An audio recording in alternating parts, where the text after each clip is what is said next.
I was in New York, and there was just so much going on with startups. I'm like, oh, I gotta join that scene. So I jumped in and kind of joined a few startups while I was in business school, and then ended up joining one right after business school. I didn't really know what I wanted to do, so I was like, I'll join a startup. It was a company called Endeca, which maybe a lot of people have heard, but I was employee number 17, and it was actually not even called Endeca at the time. It was something else. It was Optigrab, which was a horrible name. And they're like, oh, it was a bunch of developers. Like, we need someone to help, do businessy stuff. And so I, started cold calling because, we needed to get some feedback on what we were doing. And next thing you knew, I was closing deals, and next thing you knew, I was in sales. So that's kind of how I fell into it. I didn't try. And my background, I was at Endeca for 8 years. So that was from 0 to 100 million. For those who know, the Endeca story got bought by Oracle for 1.1 billion. So they were in Kendall Square. There I did a bunch of everything at the beginning, closed the first 4 or 5 deals for the company, ended up running the inside team, ended up running sales ops, ended up running business ops. Left it for a company called Vertica, where again, sort of zero revenue company, and they got bought by HP a couple of years later, and I was director of commercial sales there. Then went to a company called Sophos, which is in the internet security space. It's a bigger company. About 250 million when I joined. When I left 5 years later, it was 500 million. And there I did combination. I didn't actually carry a bag there. I did a combination of sales ops, sales enablement, and then ran the channel globally. So I had about 500 channel reps under me. And then after 5 years at a bigger company, having done 2 startups in a row, kind of got the itch for a startup again. And I have a good network. Mark Organ, who's the current CEO of Influitive, is one of those people that was always in my network. I saw he was up to this cool company. I pinged him, what's it all about? He ended up needing a head of sales, and that was 2 years ago. And I joined Influitive. There was 3 people in sales. Now we're up to 40. It'll be 2 years in March. And we've grown the business 600% in the 18 months that I've been there. So it's been quite a ride. Yeah, and we got 40 million in funding in July. So it's been kind of crazy. It's fun. That's some amazing growth. And also talking about surround selling, but a large part of it is also influenced by what Influitive does. Yeah. So can you maybe share what Influitive actually is? Yeah. So I'll tell you what it is, but this is definitely not going to be a sales pitch for Influitive. But no one in this room could even buy it when we sell to marketers, for the most part. But it's advocate marketing, and the idea behind advocate marketing is that you enlist your advocates, and your advocates can be your employees, your customers, your partners. You enlist your advocates to help spread the word about your brand, to help provide references, case studies, testimonials, social media buzz, just get the word out about what you're doing. We have about 300 customers. In the Boston area, you'll recognize names like Insight Squared, Acquia, my God, Bissell, where's Matt? I'm forgetting some. Who else are the big names in the Boston area? And there's a ton, but Black Duck, Veracode, Rapid7. And then companies like Salesforce.com, HP, and IBM are customers for us. So that's what we do. There is some relationship between surround selling and what Influitive does for sure, but you don't need Influitive to do what I'm going to talk about today. It helps for sure, but you don't need it. And also we're talking about the sales side, so probably get some definitions out of the way. How do you define surround selling? Yeah. What is it? And more importantly, why is it actually important today? Right? We've been doing B2B sales for a long, long time. We see trends coming in and out. Yep. What is it about this environment that makes surround selling so effective? Okay. So, a couple things. I like to comment in tweetable formats, just so you can tweet things. So I do like to be tweeted. And then I like to talk in threes. So everything's going to be in threes. That just also helps to tweet. So surround selling is basically it's surrounding your prospects with customer love. That's the short definition of what surround selling is, right? And why is it important now? So every good sales professional since the beginning of dawn has recognized the value in having a great relationship with customers and leveraging them for referrals and references and all those things. It's not necessarily something totally new. However, it is probably the most underutilized asset. There's so much talk about automation and automating your emails and doing all these other things, right? But there's not, except for Influitive and a few others, not a lot of talk about leveraging your biggest asset, which is your customers. So the reason why I'm passionate about it is because it's probably the most underutilized asset that everyone in this room has. Why it's important now? I mean, it's always been important, but there's a few trends in the industry and the market with B2B selling that makes it more important right now. First is the amount of choice that's available to buyers. Has anyone read the book, the Paradox of Choice, or something along that lines? It's a pretty good book if you want to read it, but it talks a lot about the psychology that happens when buyers have a lot of choice. And actually, what ends up happening is that they do nothing, right? They get this decision by decision, right? And they get this complex that they just cannot make decisions because there's so many choices and they're so afraid of making the wrong decision and blah, blah, right? With SaaS, with how quick technology has changed, the number of available choices out there, it's so overwhelming for the buyer, right? So the buyer, because of this choice, they're looking for other ways to help them make this decision, right? That's one trend that's going on. The second trend that's going on is that there is this, and you see it in B2C a lot, there's this need for authenticity. There's a distrust of brands, right? That's kind of happening. I mean, you're seeing like in the B2C world, no one's trusting McDonald's because, we don't know what's in the food, but we trust Chipotle because they're honest and they tell us, right? And so there's this distrust of brands going on. There's this distrust of salespeople, right, that's happening too. And so buyers they're demanding authenticity, right? They're demanding to hear like the real story. So that's kind of another trend that's going on. And then the third trend that's going on is that it's really now easy for them to connect with other buyers and other peers. So it used to be really hard. If I'm a buyer and I'm going to buy a CRM solution, right? And I'm evaluating a couple different options, right? A, now there's more options, so that's overwhelming, right? B, I'm not sure I trust any of the brands because I don't know what lines of BS they're giving me. But the good thing is that I can now instantly, little search, pretty much find any buyer I want to talk to. I don't even have to know them, right? I can go on LinkedIn, I can go on Twitter, I can go on G2 Crowd, I can go to groups, I can go to Slack, I can go to Reddit, I can go to Quorum. I can find out from anybody, right, what I need to know about making that decision, which helps with that number one, right, that there's so overwhelming. So because of those three things, it's more important now than ever to do surround selling. It's always been somewhat important, but now it's absolutely critical because the buyers are in control. At the end of the day, and you as a salesperson, do not have nearly as much control over your brand and your message as you think you do. Yeah, it's interesting. I mean, just having read the book, The Challenger Buyer, right? Yep. It's awesome. So much just about the buyer and how they're influencing how they're making decisions. Yep. And if you think you're going to go in and dictate the process, try to force your way in, it's going to fail. Yep. I want to talk about so that's what surround selling is. That's the high level. That's a high level. But I'm a big framework person. So maybe you could talk in threes. Talk about how we actually do this. Talk in threes. Yeah, talk in threes. Right, frameworks. Okay. So to kind of bring it down a level. So it's like, okay, great, yeah, we all buy the theory, right? But now, how do you do it and what do you do? So there are three aspects. There are three aspects to successful surround selling.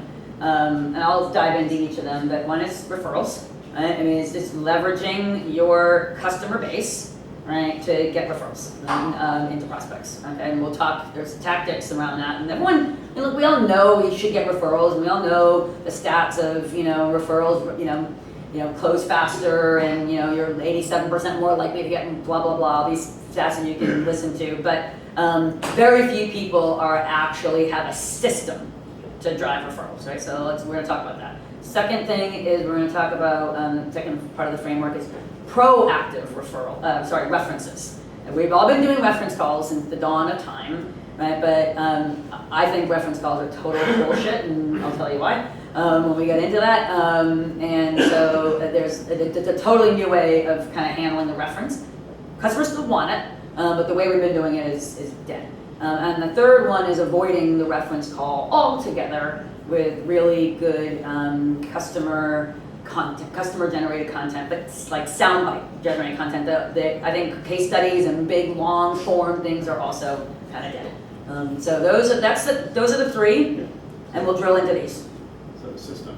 Okay, so want to drill into them? Referrals. Let's start talking about referrals first. Part of it is just you have to ask for a referral every opportunity you get, no matter what. So if you're anyone in the room, SDR or BDR, anyone responsible for creating their own pipeline, okay, and a lot of hands go up, okay. There is so many opportunities to ask for referrals that you miss, right? So here's a couple ideas, right? One, ask for a referral if you're cold calling, or if you're trying to prospect and you get a no. Ask for a referral. Okay, well, I see this might not be a good fit for you right now. Is there anyone in your network that you think that might be a good fit for? When you meet with someone for the very first time, you have that first meeting with them, and you're kind of doing the get to know you relationship building, and you know from their LinkedIn profile that they used to work at. So recently I was talking to a woman who currently works at a company called Axiom. She used to work at a company called Red Hat. She was fairly new to Axiom. She was trying to make some changes at Axiom. As part of my relationship building, I'm like, oh, you used to work at Red Hat. Who should I talk to at Red Hat?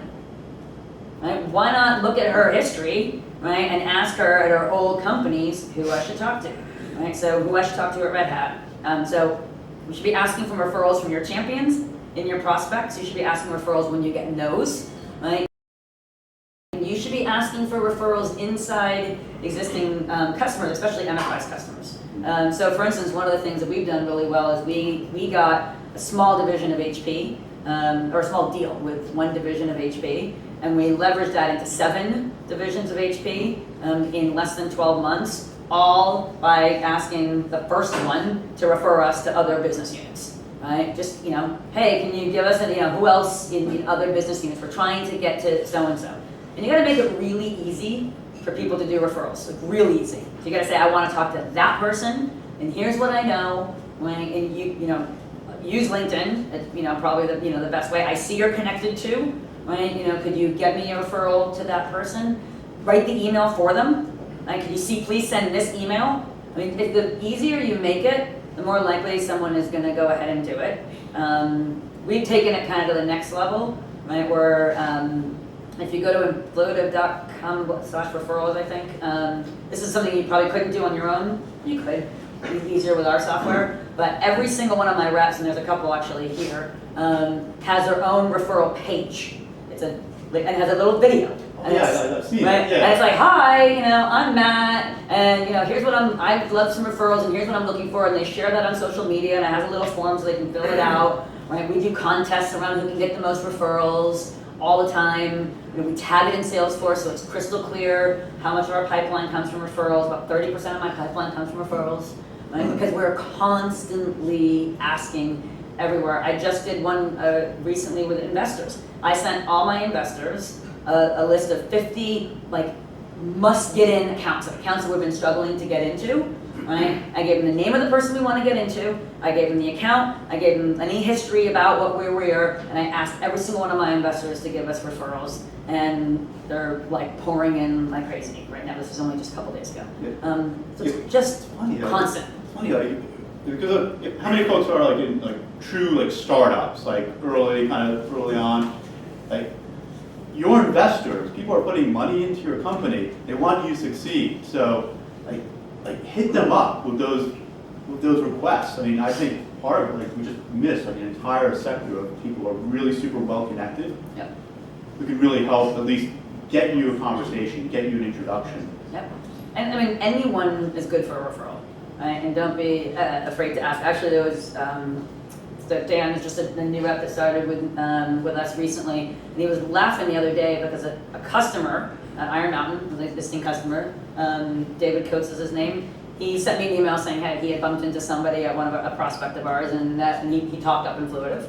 And I said, great, that's awesome. I'm really, thank you so much. I'll reach out to him. But while I have you, here are 5 companies in the Boston area we're trying to get into. Do you have any contacts? And Dan was laughing. He's like, I can't, and he's like, wow, that's, I'm like, that's what we do. It's all the time. So it's part of the culture. You have to make it part of the culture and what you do. You have to measure it. Like anything in sales, you gotta measure it, you gotta incent it, and you just gotta make it part of the culture about when you ask for referrals. So that's referrals. I can take questions on referrals. Yeah, actually, I mean, like, feel free to ask questions. I want this to be Before kind I of get on like to- iterative, because otherwise we're just gonna like motor on. So if you have questions about like referrals or Jake. I have two questions. One is the tactics around creating the referral pages. Is that something like an enterprise version of About Me that you do, or is that something built in home? And the second question is around measuring referrals. You actually touched on referrals at a few different points of the funnel, all of which could be measured differently and tagged differently in whatever CRM you choose to use. Yep. How do you think about how referral influences the deal? Is it the start of the relationship, or is it something different? Okay, great question. So the first one is the referral pages that we use in Flutive. So, Okay. And there's other things you could use, but obviously we use our own software for that. But it's not the complicated thing. And then it's a really good question. I do think referrals are useful at any point in the sales cycle. So obviously they're useful for an introduction to get in. Okay, that's kind of the most obvious, right? But they're also really useful when you're at the wrong level. Right, so one of the things I leverage investors for is when we're in, low level and we're trying to get to the top. But if we do it ourselves, we're gonna, step on someone's toes. We're gonna piss someone off, right? We don't want to do that. And so if an investor does it, it's like, it wasn't me who went, over you to the CMO, right? So that's a good time to do it mid-sales cycle to get around. We do it then for cross-sell, upsell. Right, for when we're in an account and we're trying to penetrate into other divisions of an account. So those are probably the three, is getting in, helping you to get broader, and then cross-sell, upsell. We don't actually track it differently inside the way we track it in Salesforce. You could, but we don't. We happen to just track everything as a Is it just lead source and referral. opportunity source for you guys? Yeah, so we have we have a lead source referral. We do have multiple campaigns because we do so it'll be different if Dan gets a lead through his page, that will come in different than if we get a lead through our VIP program, which is our Influitive program, versus if an SDR gets a lead. So there's sales referral, there's VIP referral, there's Dan referral. So that way we can track the efficiency of different campaigns, but it all rolls up into one referral bucket. But we can track how much of our cross-sell, upsell is due to referrals. Right? Because we know that the opportunity type is cross-sell, upsell, and then the source was referrals. Do you use referrals to close sales? And how do you do that when you get into a finals meeting, you say, so-and-so I know, or so-and-so you know, have used our product? How do you? That's references, that's number 2. Oh, I'll I get see to that. that. So that's the terminology I use, right? But I'm going to get to that. John, did you have a question? We do. What would you say your closing percentage is for every single call or contact that you've made? How many of the percent of those contacts actually give you a referral? And out of the referrals you receive, how many actually translate into work opportunities? And make sure I understood I that know. question. There's a lot of a mouthful, right? So are you asking what is the conversion rate of a referral versus the conversion rate of a regular lead? What I'm asking is, if I were to take your strategy and implement it tomorrow, Yep. what kind of metric should I use to see how successful I am? What are your numbers? Like typically, if you call up 100 people, do 30 of them actually give you a referral? And out of the 30, how many of those 30 actually translate to me? So I'm also going to put a different stat. It's not exactly what you asked for, but we'll answer that question. So referral leads close 500 times, will convert 500 times more likely than just a raw lead, right? So that is data that we have, right? So that it will go into the pipeline, right?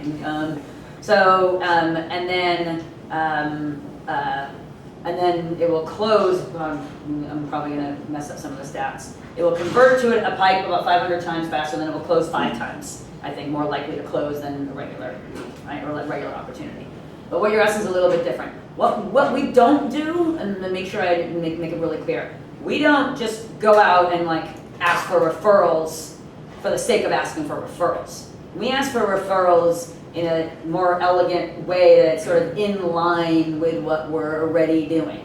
Right? So I don't have, hey, SDRs, spend an hour now banging the phone for referrals. referrals, right? So what I do is, when they're banging the phone on target accounts or inbound leads, right? If they get a yes or if they get a no, they ask for a referral then, right? So I don't have a stat to say for every 100 calls, right, that we make, because we don't actually focus on it that way. We just do it as a regular course of normal inbound prospecting, outbound prospecting, and normal selling.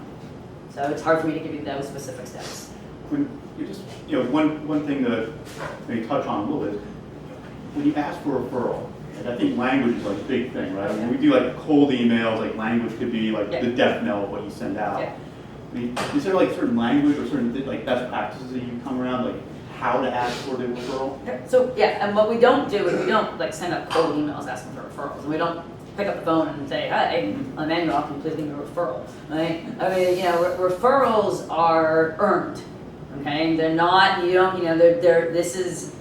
It's not something you can just ask for. It's the equivalent of like going in someone at a bar and saying, "Will you marry me?"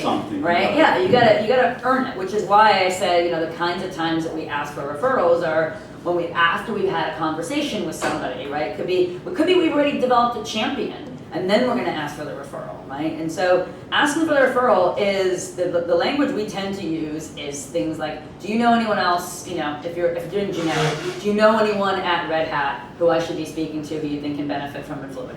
Right? Or I see you're connected to Joe, at Red Hat. I really think it would be great to have a conversation with him because I've noticed Red Hat is launching a new product and I think they could benefit from advocacy. Do you think you could, make an introduction, right? And, I mean, you have to be, and it has to be natural. Part of if it feels like I'm out trying to get referrals and I'm a salesperson trying to build my pipeline, it won't work, right? So that needs to be make it part of what you're already doing, not something added. So I'm hearing an interesting word. Because you say you refer them to referrals, but you ask for an introduction. Yes. Ask for an introduction. Yeah, because for me, a lot of people get stuck on the word referral because they're putting their own reputation at risk. Yeah. So. Yeah, I use the word introduction all the time. Okay. Yeah. Or connect. Okay. I use the word connect. Can you please connect me to?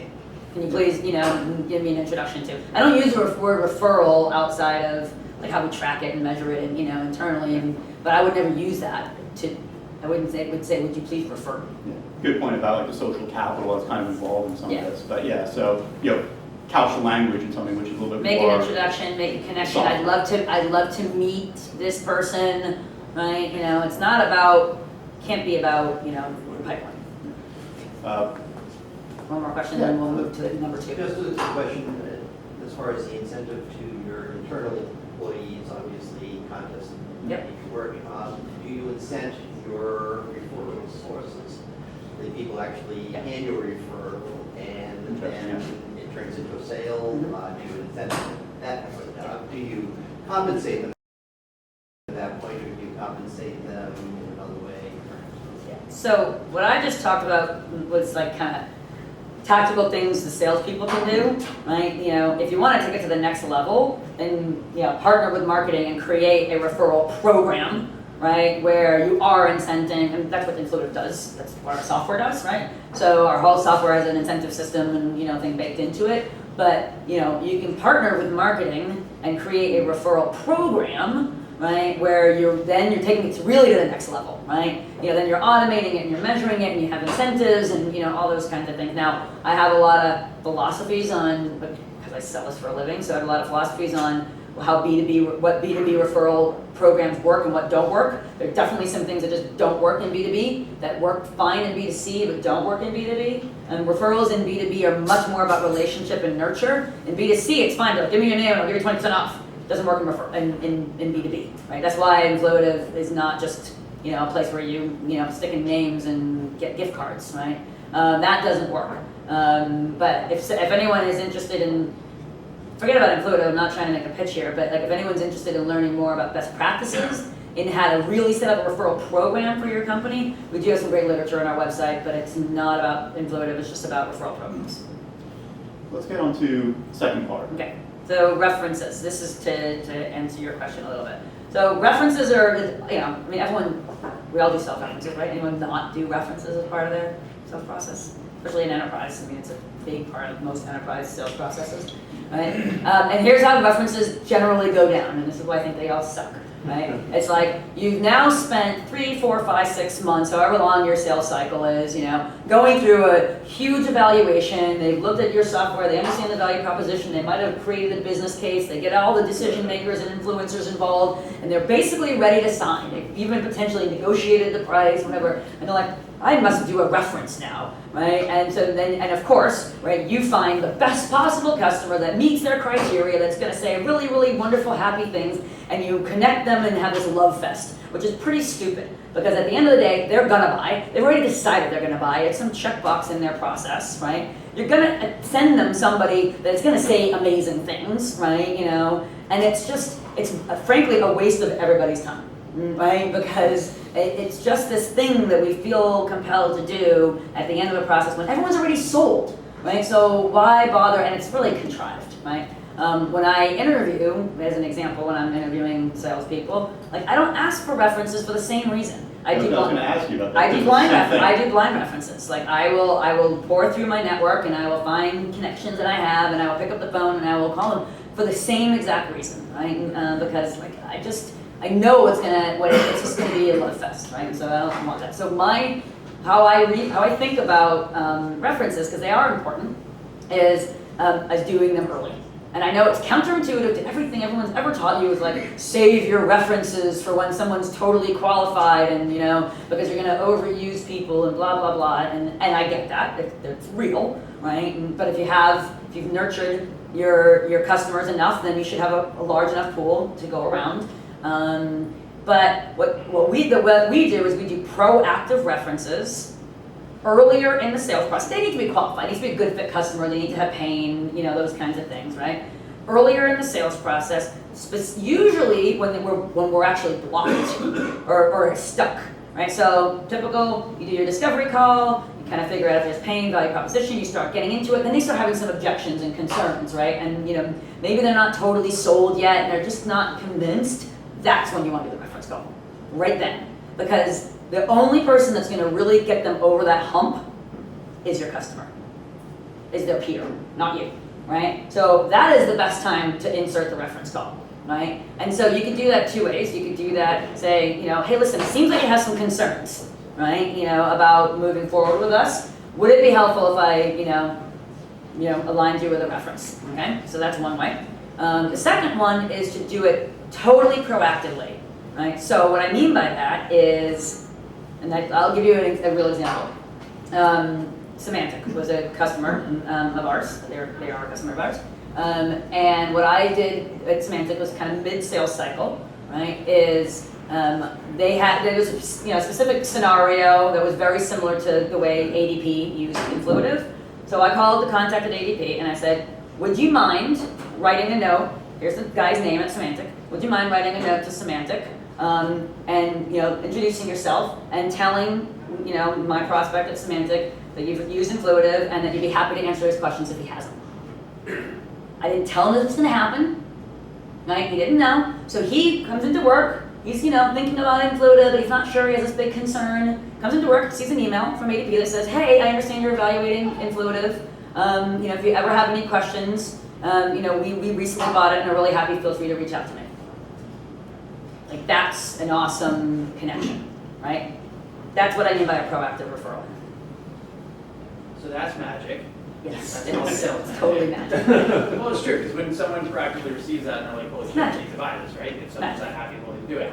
But if you have 40 different salespeople who I assume are not sitting in the same room and are distributed, and they all have lead flow, and they all have opportunity flow, and all of those are falling all the time all over the place, and you're one person, and you have a marketing team who's in theory supposed to support this, and I know that you have software that helps with that, how do you coordinate that in such a way that you have a stable of customers with good enough relationships that you can do that and you know which opportunities at the right time to put those things together? So it's a mix of process, software, and then rules of engagement, right? So for us, we have the added benefit of our own software, but you can do this in Salesforce, you can do it in Excel, right? You don't need Influitive for this, right? But process and rules of engagement are the most important, right? So, we're not gonna do proactive referrals like that for every opportunity, okay? That's number one, right? So you have to have certain guidelines, right? It's a certain size account or something along that lines. It has to be a really good fit, and right, those kinds of things. Maybe it's a certain deal size. It has to be, have to be at the right level in the account, right? As an example, and there has to be something that like we really feel that like this is, if they talk to this person and they, hear it from the, from a customer, that's what's going to be to get them over the hurdle, right? There has to be a high chance that this is going to be the thing that's going to get them to move. So presumably there's enough visibility on that deal because it's such a good fit and you're at such a block that everyone knows. So it's management, right? I mean, you can put process in place. It's like the rep can't reach out to the customer. A manager has to do it so they can inspect the deal first. You can have a central person coordinating that. I mean, you have to have rules of engagement. You can't just be a total free-for-all, right? That wouldn't work at all. But it is pretty amazing when you do that proactive referral. And I think part of the other thing that, particularly at Siebel, we did this very rigorously because we were very concerned about customer care. The whole global sales team knew exactly like who our references were. It was very much shared across the company. But much to what Emmanuelle was saying is, it's all about the rules of engagement and having a process set up so that no one just kind of haphazardly just like reaching out to folks that are part of like the core reference customers. And we fostered that. We fostered a high amount. We basically, well, to your point, I mean, you bring up a great word called delight that we should talk about later, but like we would try to delight our customers so that they'd be very willing and want to be part of this because they felt that it was of value to them as well. So that's also part of the other equation. And there's one more way of doing it low key. I'm trying to give you real life examples. So there's a gentleman at Dell, and this is now fast forward, Symantec is a customer. There's a gentleman at Dell who has a really similar role, actually. Both really large organizations. He, surprisingly has a very similar role, right? And instead of the referral and proactive thing, in that case, what we did was we just said, hey, you have a really similar role to this guy, Rick. I bet you guys should network. Like, you guys should know each other because you actually have two very similar roles at two big enterprise software companies. And all we did was, we made a connection. And we just said, Rick, meet, I can't remember what his name was, but meet Dell guy, Dell guy, meet Rick. And then we're like, we thought you guys would love to be introduced to network. So that's a way to do it without having all the process and the rules and stuff like that, because you're not doing a reference in that case, right? You're just connecting. It so happens that one's a customer, one's a prospect, right? But you know what? You're making that, and then but you're not saying talk about influitive. It's not. You're just saying I thought you guys should know each other.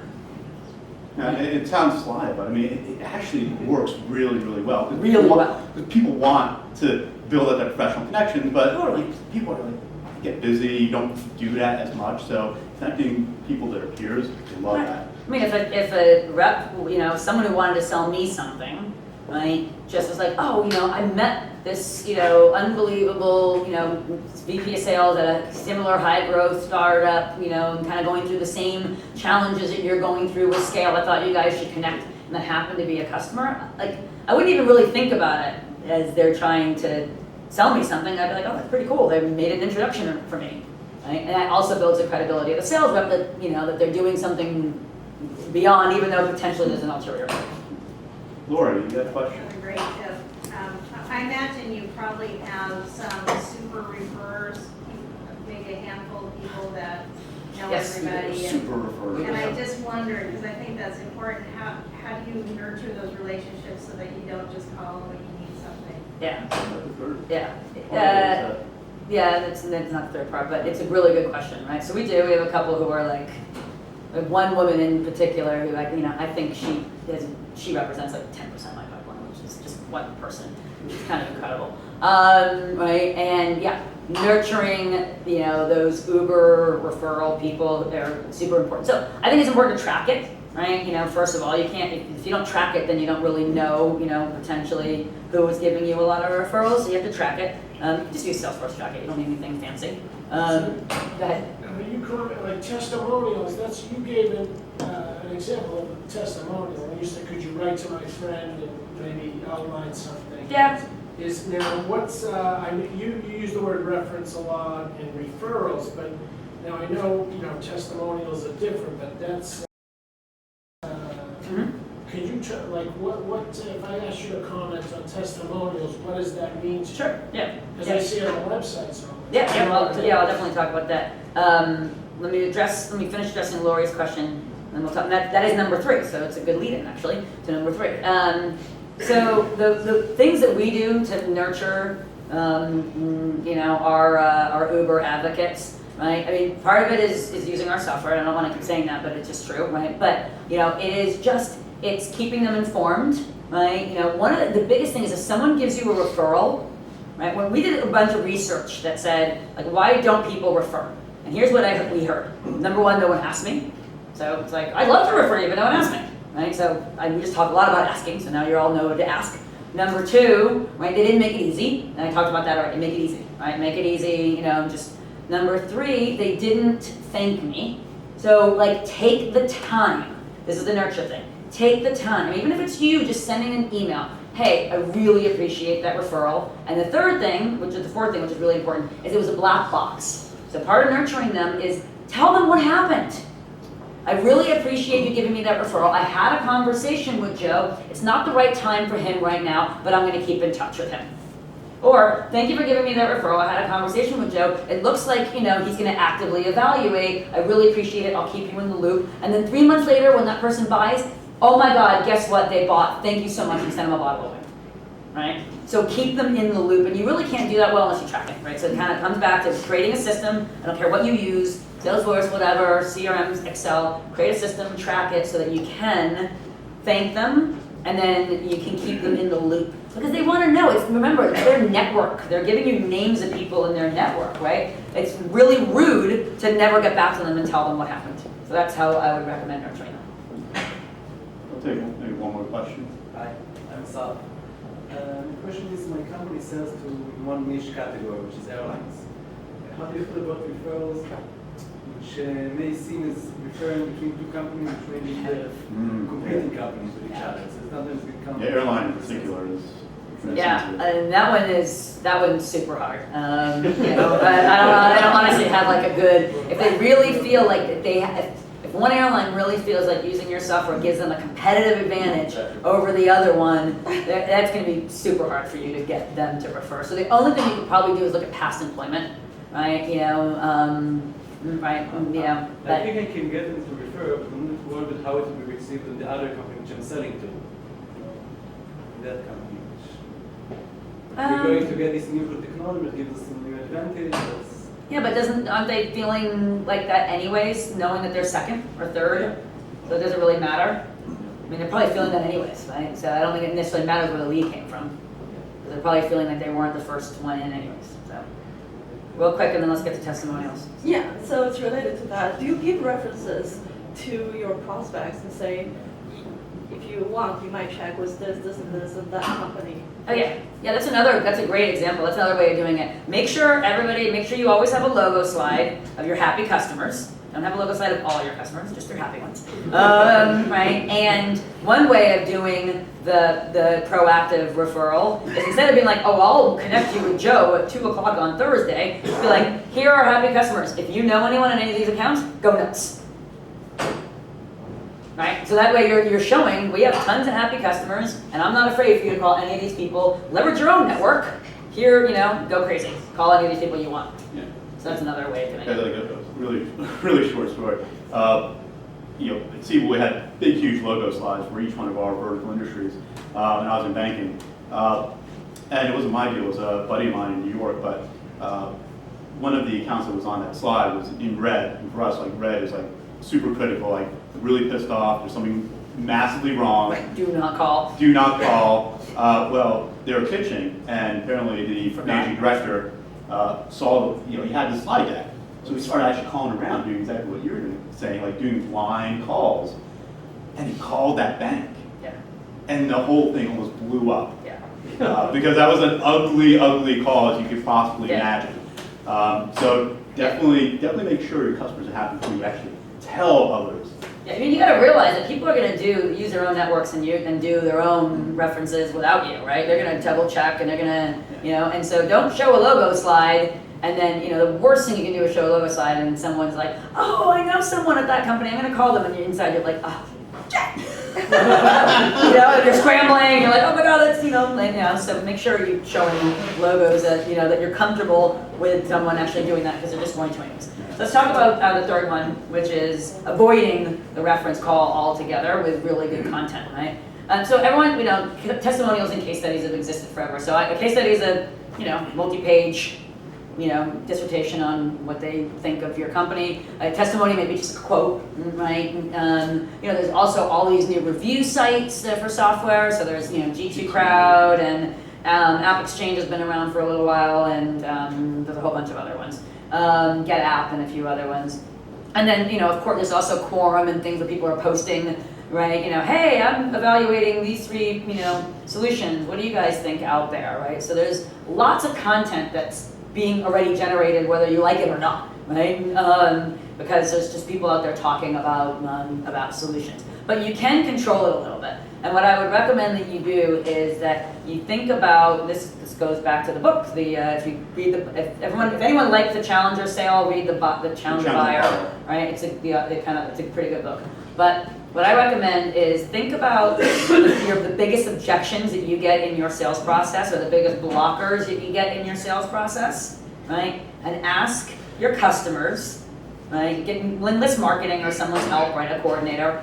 Get your customers to do a little, even just pick their iPhone, do a little video, right? Or write a paragraph, or put something out on a LinkedIn group, or Quorum or whatever that specifically handles that objection. That way you can avoid sometimes a reference call.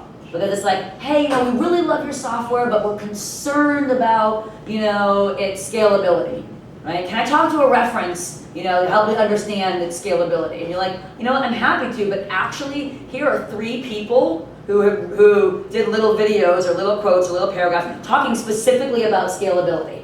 Why don't you just go watch those 3 videos or read those 3 quotes? And if you want, you can reach out to them on your own, right? Feel free, right? But they already answered your question and your objection for you, right? So that's a way sometimes just to eliminate and avoid the reference call altogether, is having really good customer-generated content that's very specifically tied to the things that come up, pretty commonly in the buyer's journey. That was my number 3. Sorry, you've been waiting. Yeah. No, that's fine. No, Just off of this answer, actually, I was wondering how you avoid getting people tired of giving references, and is there a period of time in your tracking metrics where you're like, okay, I asked this guy 6 months ago, maybe it's time to ask him again, maybe I can reuse their reference again? Yeah, so, I mean, this is a hard question to answer. So, kind of depends. I mean, I think people are much more willing to do things than we give people credit for, and I think we tend to tiptoe. Like, oh, I just asked him to do something last month, and so I can't ask him to do anything again. I think we tend to tiptoe, right? You'll hopefully your customers better, and you can, but I wouldn't limit yourself. I mean, because listen, worst thing they do is they say no, right? And you can even acknowledge, hey, listen, I know we asked you last month to do something, we had something that came up again. You do need to be careful of burnout, right?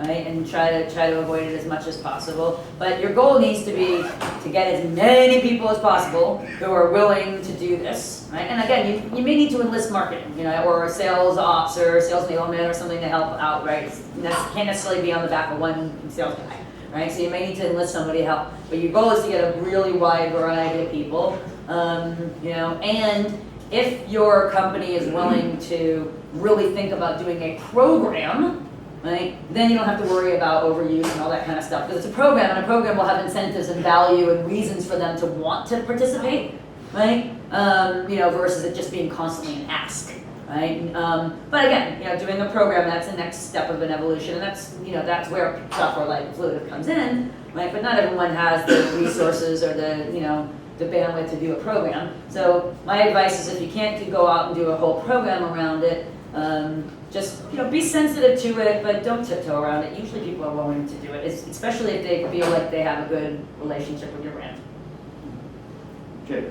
So, you have obviously unique experience, but particularly Sophos, which sells to security professionals, and now Fluid, which sells primarily to marketers and sales folks, how they are perceived both on a professional, personal basis and as a brand representative for their company is really, really different. Yeah. So, for example, you mentioned take a quick video. I can totally see like a mid Marketer. to junior level marketer doing that, and that's awesome. Yeah. I do not see a CISO doing that. Yep. So how have you handled in some of the higher, more secure, more paranoid industries, how do you handle getting them to create content that doesn't have to go through 8 layers of red tape to be approved to go out the door? Totally. So that's an awesome question. You have to appeal to what's important to them. Okay. So for instance, you might not ever be able to get a CISO at Coca-Cola to write or to approve a press release or to approve a case study, right? It's just like sometimes it's going to be so much red tape and it's just not going to be worth it, and right, it's going to be a headache. But you might be able to get that CISO at Coca-Cola to be willing to do a call with 5 other CISOs in companies that you promise him are not competitive, and you kind of create like a little mini virtual coffee talk, right? And say, I'm going to have the CISO, so it's not a webinar, right? It's very personalized, it's small, it's intimate, right? So he's not going on record, he's not saying, but shit, right? You got 5 prospects, one customer, and you're letting the authenticness take place. Go for that all day long, right? So you need to reframe what you're asking for, and you need to, and the reason why there's something in it for the CISO is that's a networking opportunity, right? There's 5 other CISOs at different divisions, or different companies that are not in their industry that they can network. So if there's something that's in it for them, right, that's going to actually appeal to what they want, right, in their career, then they'll be willing to do it. And then just think differently. Just stop thinking about the press release and the case study. That's all we generally tend to think about. Yeah, Get creative. that's a good point. So I mean, for like the brand marketer, they're probably thinking about their own personal brand, so they'll be more willing to do it. Right. Somebody who's a little bit more senior, they're not going to be as public, or they don't want to be as public. So think about like private things. It can be intimate. Private things. Yeah, anything that's gonna help them grow their network or gain knowledge. All right, let's assume I'm interested in making a career in sales and marketing. Okay.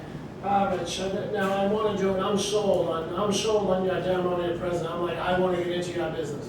Yep. So how much annual salary, like, what's your annual salary that's going to motivate me to try to do what you do? So what's the annual salary of it? Like, even some different range of salary. For a software sales professional? Yeah, like, so maybe I got a couple few years in the old marketing and Right. advertising. I'm thinking, I want to make a living. Yep. I want to commit to a few years. Yep. And into how much? What would make me try to go after a sales job? That's a really interesting question. Does anyone ever get questions around like sales comp, like what sales comp, like what kind of makes sense in this environment? I mean, what are your guidelines? I mean, there's a little bit off topic, but Yeah, so I Why not? mean, there's so many different roles in sales, from entry level, BDR, all the way up to field enterprise rep, and there's levels of experience and that kind of thing. I mean, honestly, the sales comp range is anywhere from a base salary of $35K to a base salary of $200K, right? And then incentive and commission on top of that, right? So Make a living. yeah, I mean, it's certain software sales, it's certainly a lucrative field. yeah, I will tell you that you could probably, if you actually do just a modicum of hard work, probably be super successful in sales. And I have to tell you, I mean, the folks that are actually in this room, you're doing a lot more for your career, just going out there and learning, trying to figure things out, networking, being active, and always learning. That's like the key. Like a lot of reps I knew, back when I was selling back in late 90s, early 90s, like they just stopped learning. And so they're trying to do the same shtick in 2015 that they were doing back in 2000. And it doesn't work these days. It's a different game out there. Yeah, any questions just about the whole concept of testimonials or case studies Yeah. or unique things that maybe you've done? Totally. Yeah, love ideas.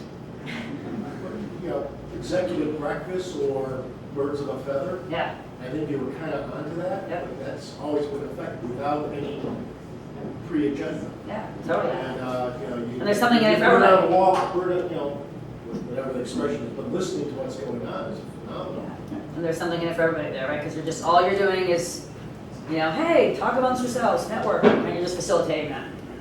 Yeah, I actually had a really great conversation with a guy from Verizon yesterday who actually, for a good year, they were doing these programs that he would organize. So he would do these like mini type of meetups, and he would get his salespeople to go out and to attend these things. He'd reach out to people who are customers, prospects, and try just like informal settings, just like talk about a topic. And they did it for a year, and it actually worked really, really well. And for whatever reason, they stopped doing it. But for that period of time, like it worked really, really well. And so if you put that type of program together, you know, with your marketing team, with your sales ops team, to put those types of things together, that A would little work bit really about well. what you're doing in your company, because it worked real well and they stopped it, right? So Right. that tells me they weren't measuring it, or they didn't understand. what- Exactly. It's all about measuring it, yeah. Right, and it's measuring it, you know, you can And also- over-measure something, but, you Yeah. know, what's that influence factor? Also, this is a marathon, not a sprint, right? Like, you know, you can't be like, oh, we had a dinner and boom, like and magically, you know, revenue fell through the sky, right? I mean, it just doesn't happen that way. So you do have to convince your leadership that, you know, there's a different, you know, there's influence and there's, you know, you gotta nurture people towards it and, you know, how much. So we look at things like, you know, how much gets into the pipeline, how much pipeline gets nurtured by and influenced by advocates or references. You know, something that's hard to measure, like it's hard to measure, you know, you can do things on the web, like you can measure where obviously your traffic comes from and stuff like that, but we spend a lot of time making sure that, you know, there's influitive customers talking about influitive and all sorts of other places that are not influitive, right, you know, and then if we do get traffic coming from those places onto our website, we can attribute it to, you know, advocacy, you know, and our customers saying stuff about us. But yeah, I mean, you measure the, you know, how many referrals you're getting, you know, your pipeline and the you know, when advocates actually impacted your pipeline. Right. I'm going to ask one last question, and I'm curious, like, talking about like end of the year, it's like like a big drag. It's like, oh man, I'm like hitting the finish line, and hopefully everyone's doing well, and you're above quota. But yeah, this is a good time when you start thinking about like things like inspiration. Yep. So is there like a book or just something that you've seen or experienced recently that's been really inspirational? Yeah, I'm on a, it's probably getting a little personal, but I'm on a mindfulness kick. And, you know, I think especially in our high-tech sales, right? I mean, it's a rat race, right? And like, you know, my life is a rat race. You know, it's just like you're going from meeting to meeting and customer to customer, and you have a quota and you have demands, and it's just like, you know, every day it just becomes a rat race and you can get really caught up and all that. And so I've recently started reading about it, and so there's a book called 10% Happier that is written by a guy named Dan Harris, and it's all about just, you know, being mindful. You know, there's a little meditation in it. Some people might find it kind of weird, but it's like from a guy that Dan Harris is an NBC or ABC reporter, right? You know, kind of high profile. He's on the nightly news. You know, you see him at the 8 o'clock prime time kind of thing. So this is a high profile guy who's also in the rat race, right? And you know, you know, he wrote this book because of his personal experience, and I think it's kind of cool to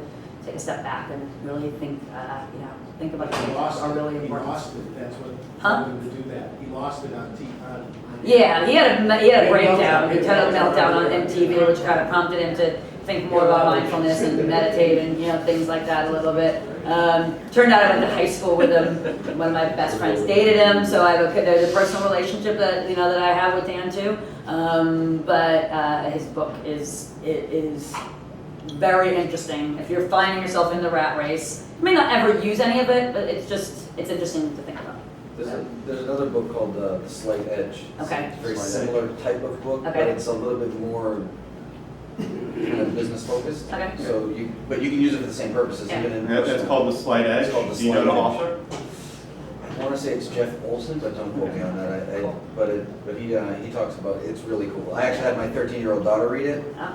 Absolutely loved it. Oh, It was I have a 13-year-old daughter. There you go. Yeah, I might have her read that. Well, if she's ambitious, she'll like it. Okay. Because my daughter's extremely ambitious. She's actually will. Off the old block, right? It's Jeff Olson. You It is read. Jim Jeff. Paul, okay. Author? So we can stick around just for like a Yeah. little bit, just because I know some folks have some other questions they want to ask, but I do want to be respectful of your time, Yeah, I do have a obviously. 6 a.m. flight to Toronto. I need to go home and pack, so And, I'm not gonna stick around too long. Just don't think I'm rude, but I do have an early flight. I want to kiss my kids So goodnight. let's give a round of applause.